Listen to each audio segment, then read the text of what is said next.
Good morning. Today on Spotlight, why Grow Michigan and Detroit's First Independence Bank have teamed up to make a community investment which they believe will yield big benefits for our state.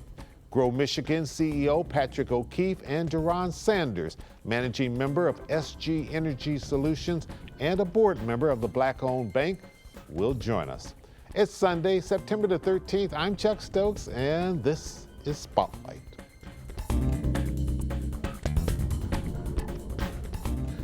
Pat O'Keefe, you've been on Spotlight before. Let me begin with you. You have an interesting partnership, two well-respected organizations teaming up together. How is it that Grow Michigan and First Independence Bank, how did this all come together? Well, it was really a collaboration that had probably been in the works for some time, starting with Duron's introduction to me to the First Independence Bank Board and getting the opportunity to see all the good works that they're trying to do in the city of Detroit. And we started our second fund. And as we got into it, we saw an opportunity to really provide some additional outreach into minority ownership in businesses. And if you look at a lot of minority programs that are out there today with financial institutions, most of them revolve around real estate mortgages. And that is really not the key to wealth building in the minority community. And we thought, here we are at Grow Michigan, why don't we designate a good part of our fund to achieve that objective? And what better partner to have than one of the largest minority-owned banks in the United States that I have some familiarity with right here in the city of Detroit. And so I reached out to Duron with the concept of taking the Grow Michigan business model, which was really provide the capital that business owners didn't have to fulfill an opportunity to grow their businesses. Great. And very good. Duron Sanders, you're managing member of SG Companies, but you also sit on the board of First Independence Bank. This is a special year for First Independence, correct? Yes, it is, Chuck. And I have the pleasure of serving under our chairman, Kenneth Kelly, who's been serving as our chairman since 2017. The significance of this year marks our 50th year anniversary, which really, if you kind of go back in time, First Independence rose out of the ashes of the 1967 riots. And so it's interesting and kind of ironic that here we are with scenarios that are unfortunately quite similar to those that preceded First Independence organization back in 1970.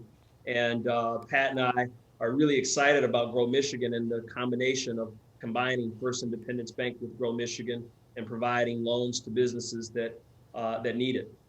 What does this mean? And either one of you can take this in terms of community investment and why this is needed, because people have talked a long time about trying to increase diversity among entrepreneurship, but a lot of times it just boils down to talk and not action. I get the impression this has some teeth in it. I'll take some words sort of verbatim from our chairman, and what he often refers to as episodic versus systematic solutions. And in a lot of instances, as you kind of pointed out, Chuck, you hear and have the fanfare associated with, oh, we're going to do this, or various pledges and things of that nature, that after you kind of look back a year or two after the fact, nothing really has been done. And so one of the things that attracted us to Pat O'Keefe and the Michigan Grow Fund was that Pat has always been about getting things done. And so that, combined with First Independence mission to actually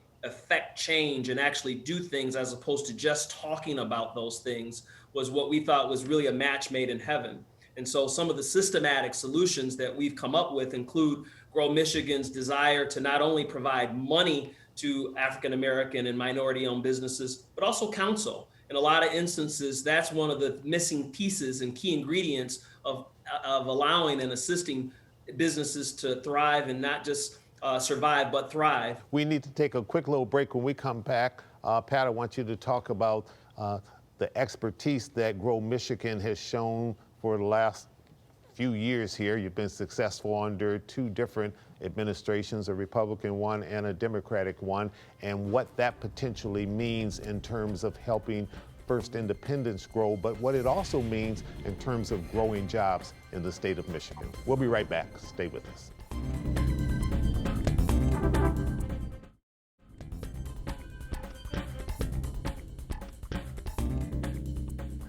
Welcome back to Spotlight, talking to Deron Sanders and Patrick O'Keefe. Pat, what is it that Grow Michigan can do in terms of using its leverage to help First Independence grow itself?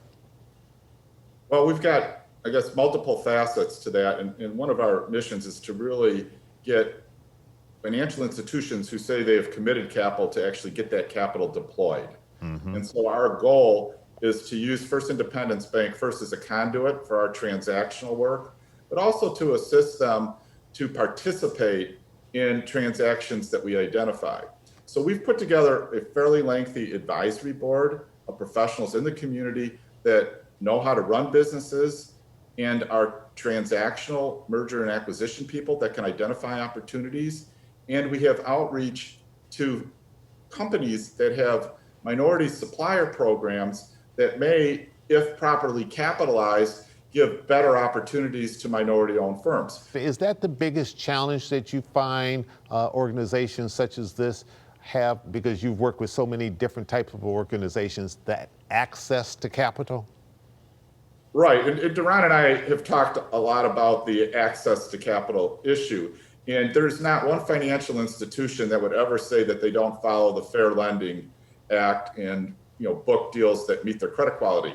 Our premise is that a lot of the financial institutions don't know how to hunt for those deals, to find the entrepreneurs who may have opportunities and may not have a bank involved. So we want to introduce opportunities both to minority communities and then back to the financial institutions to bank people that are not currently on their radar screen. I was just reading a recent study, or not so recent study, but I'm sure that it is still kind of relevant and true today. But Brookings Institute did a study back in 2016 that showed the wealth gap between white Americans and African Americans specifically, with white Americans having 10 times the net worth, if you will, of Black Americans. And that's pretty astonishing. And, and look at that, a lot of that comes through home ownership and other means to gain wealth and to even start wealth, specifically with first generation wealth building activity.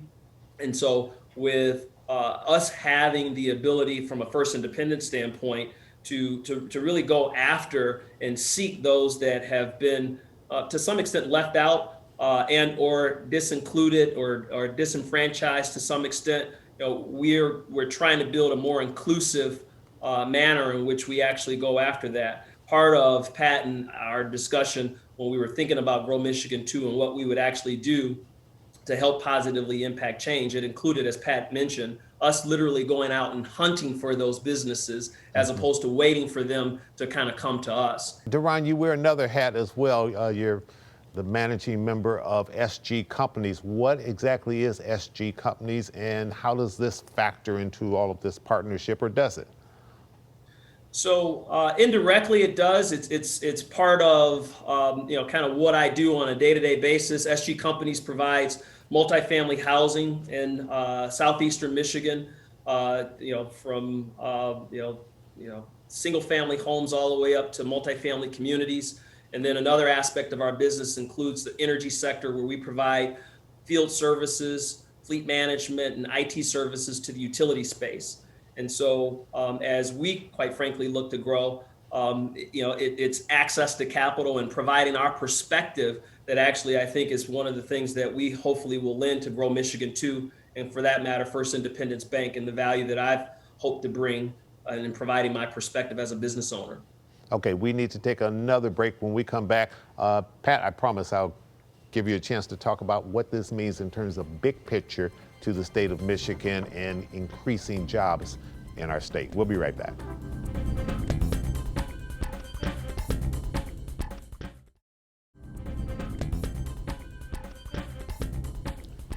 Pat O'Keefe, you're always concerned about growing companies and growing jobs in Michigan.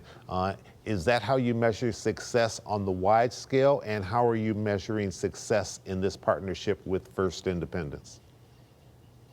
Those are great questions, Chuck. So our charge really with the Michigan Strategic Fund and the state of Michigan as our partner is to grow Michigan businesses and Michigan jobs. And the first fund had great success. And every time we deploy capital in a transaction is to make sure that we're growing employment opportunities within the state.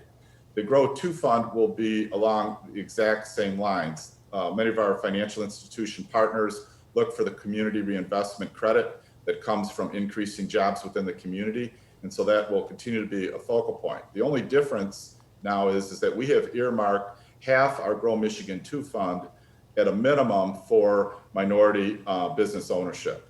And so we'll shift gears a little bit. We've put together a few different infrastructure pieces in place to make sure we achieve that goal.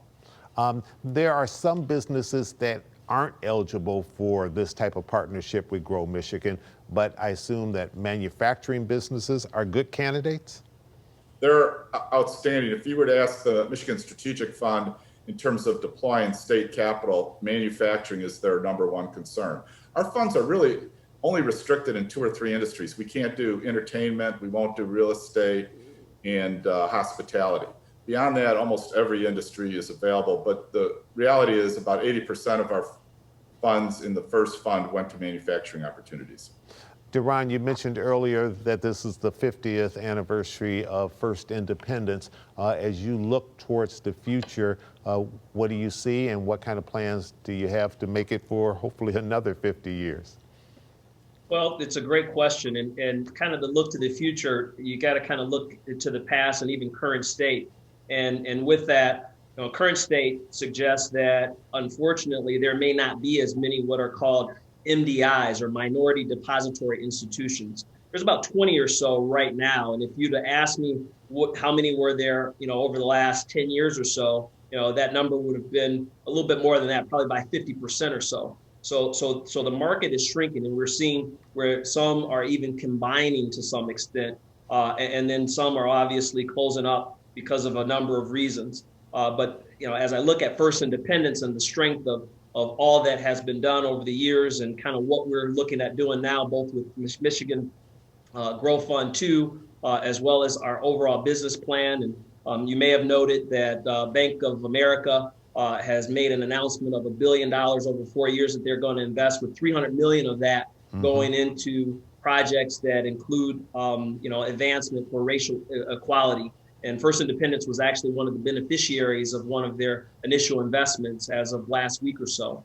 And so as we look to the future, there are a number of partnerships, including partnerships that we announced recently with Google, and increasing and enhancing our technology to provide our customers with the digital experience that Google assists with, and will be able to allow us to enhance our services. And then if you just think about the story of not only First Independence, but Detroit in general, and how gritty and just tenacious we've been, we expect that First Independence will continue down that trend and be here for the next 50 years to be able to include and make the American dream a reality for those that don't necessarily see it that way. Well, it's obvious that you've got a new, young, creative team there at First Independence, and you're partnering with Grow Michigan, which is smart within itself. Gentlemen, thank you so much for joining us today on Spotlight. We'd like to get you back in the not too distant future and bring us up to date on how all this is shaking out. Fair enough? Thank you for your time today, Thank you, Chuck. All right, sounds good. Thank you so much.